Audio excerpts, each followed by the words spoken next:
ibihe byiza wahisemo kuba na Apollo Vibe.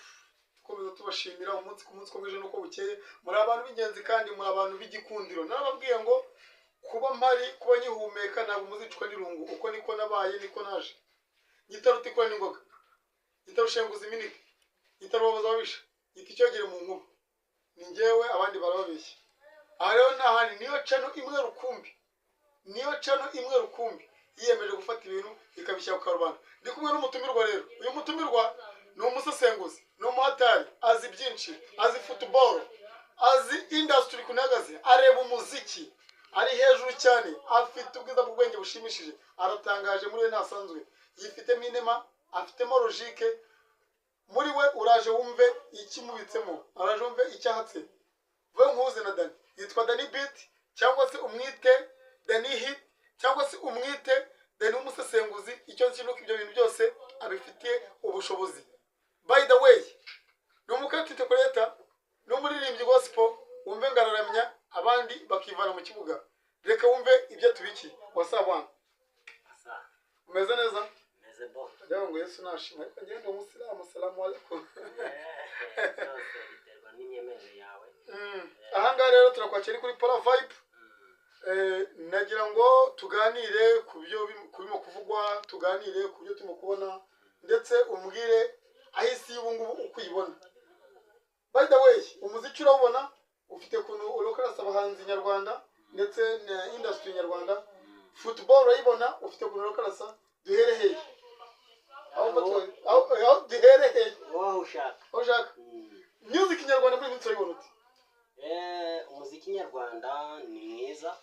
Harimo impano zigiye zitandukanye nziza kuko turebye nk'abajene bari uyu munsi bose barakora, urebye ama audio bakora, urebye ama video bakora ni meza, ni karite wenda ntabwo ingero se urebye nk'aba Bushari hip hop, wareba wenda n'aba Kevin Kade muri Afrobeat ndetse n'aba Bruce Melody gitangaza n'abandi bose gitangaza. Ariko rero amasabe hafi amezi 9 adasohora indirimbo.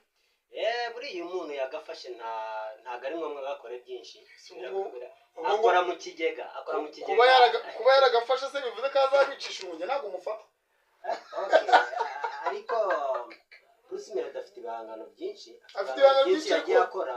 Burya ntago bari abantu bafite ibyo bagezeho, ntago ari ngombwa ngasohore nyinshi.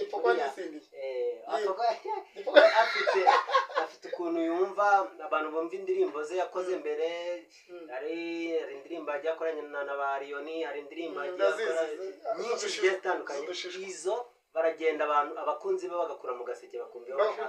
Ubwo muri make we yaranje niyo yakitira nabi urugamba rusoje cyane rwose, yamaze kuba muri distance. Ariko rero byari ikintu cye kinsetse. Niyo muvuze ngo umuntu muri legend, sinzi ikintu mushingira. Nk'ubu nshobora ngo Diamond, he is a legend. Nshobora ngo Chameleone, he is a legend. Nshobora kuvuga ngo Boboy, he is a legend. Nshobora kuvuga ngo Pahaso, he is a legend. Ntabwo yeza cyita fact. Chameleone ndaguha fact kugira ngo ubuze kumbwira ikintu ushingiye wita umuntu ngo yego. Chameleone afite icyo bita Learn Island Music. Iyo ni label. Yego. Uwo bita Pahaso afite icyo bita Team Good Music. Iyo ni label. Uwo bita Boboy Cyaguranye afite icyo bita Firebase Music. Iyo ni label. Eddie Kenzo afite icyo bita Big Talent. Iyo ni label. Label ya Bruce Melody. Niyi. None se Emma Pora reka mubaze. Ushatse kuvuga ko kwitwa muri legend ari kugira fact. Urumva? Ariko ushobora ngo Emma Pora he is a legend. Kwa Emma Pora nyine ndaguruje ngende fact ko ngiye buri urabizi ikinyoma ngiye nyikubita ku mbuga kubuye. Nk'uburyo ushobora ngo Emma Pora is fact cause ngenzi tara yawe nzi ubwiza bw'ubwenge ufite butangaje, ndakuzanye ngutetse kuri kamera za Apollo Vibe, sibyo? Usobanura uweretse abantu icyo ushoboye, and then next hari n'undi wagutumira nawe ukamubwira ibyo ushoboye. Niyo uvuze ngo Bruce Melody is a legend, mbwira ngende shaka unsonoka nguhe fact. Twamenye ko isi batariye, sibyo? Uyu munsi none aramanaging, yagagombye ko amanaging. nyubakira industry.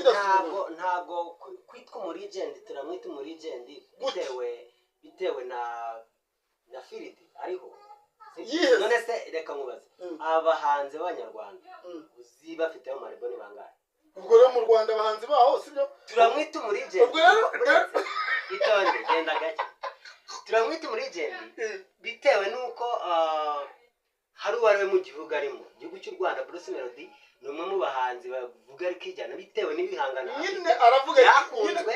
Urabyumva nyine okay ubwo mu gihugu cy'imumyi ufite rimwe arayobora twagiye ariko ubwo kuri urwo ruhande bwacyo bwitwagima kuko ngenda kubwiye Diamond afite Wasafi n'aba legend ibyo nibyo ariko na Bruce Chameleone nakubwiye bafite nawe arayifite ariko nakwaje ngo ese rebo ne yatuma umuntu yitwa umuregend yego kuko nk'ubu ngewe urugero ngewe mfite UPM record nshobora ati Dani numvishe tara yawe gospel iraceka umusa nta mafaranga ufite ndabizi none vayo muri studio bagukora indi imwe ndakwemereye umuterankunga uzakunda tara umuterankunga uzakunda tara yawe agakunda igihangano cyawe azahera kuko ugenda kubakiye.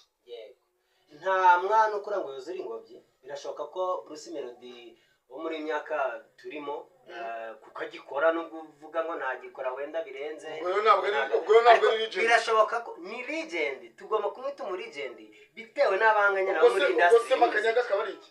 Nawe ni umuregend. Makanyaga Budura akaba iki? Nawe ni umuregend. Ntabwo navuze ngo Bruce Melody niyo muregend wenyine mu gihugu. Kumvisha mutetse ku gasongero kuri Apex of industry sibyo ku gasongero k'iyi industry. Ubwo nyine wajya ngo Bruce Melody niwe urimo gukora wenyine. Nese ubu noneho Nkarafiki Coga Style indirimbo ye yacanzwe mu rugo rw'imikiro imyaka hafi 11 ubwo tumwite arafiki ariko none se reka ngura umwana ufite imyaka 10 reka mubaze umwana ufite imyaka 10 uyu munsi azirafiki umwana ufite imyaka 10 ubwo mbega muri make ko yo Rafiki Rafiki yarahitinze ariko nanone umwana yahitinze muri za 2006 umuntu wapfuye 2007 ntabwo azi Bruce Melody.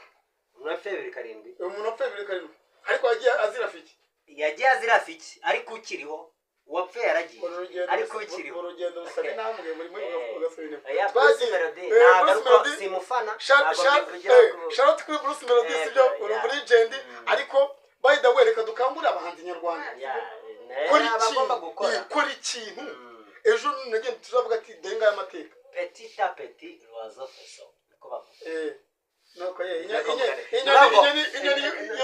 nayo itangira itora akatsi kamwe ikazarangira yubatse icyari igatereramo amagi ikaragiramo nyine bivuze ngo tokeye mu rugendo nawe ubwo ari mu rugendo kuko nawe urimo n'abandi. Okay guys ni twavuga ko tubibona ntihagire umuntu ubyuriraho ubwo bisobanura ko abahanzi nyarwanda ntihagire urega gatuza turacyari mu rugendo kuko nta bikorwa bya danje twe twakora sicyo cyiza icyangombwa n'ubuzima umuntu akiri muzima. Hanyuma ruhago nyarwanda ibona uteho umupira nyarwanda nawe uraho football nyarwanda rwose ngo ni Rwanda Premier League yitwa Rwanda Premier League mu by'ukuri nayo irahungaho shampiyona irakomeje. ufana iyihe mfana Rayon Sport twari tugaritswe nabi ibitego 3-0 cyari sebo ewa yewe mu Rwanda rero hari umuntu twahuye match imaze kurangira akanyamagarisha nkamubwani ibyo ugiye kumwana